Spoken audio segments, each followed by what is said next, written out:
అందరికీ praise the lord. నేను చెప్పబోయేది కీర్తనలు 15వ అధ్యాయం. యెహోవా నీ గుడారములో అత్యధిగా ఉండదగిన వాడెవడు? నీ పరిశుద్ధ పర్వతము మీద నివసింపదగిన వాడెవడు? యథార్థమైన ప్రవర్తన కలిగి నీతిననుసరించుచు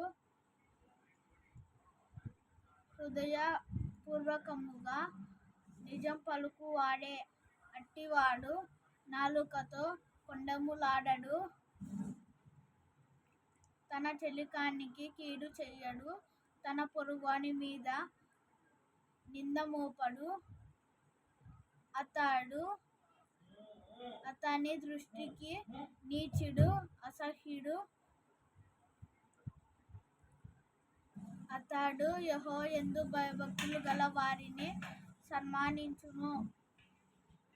అతడు ప్రమాణం చేయగా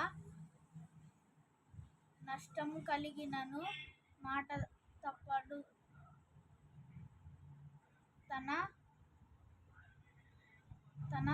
ద్రవ్యము వడ్డీకియ్యడు. నిరపరాధిని చెరుపుటకై లంచం పుచ్చుకొనడు.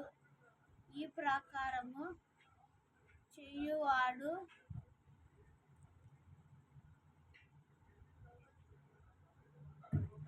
ఎన్నడూను కదల్చబడడు. థాంక్యూ.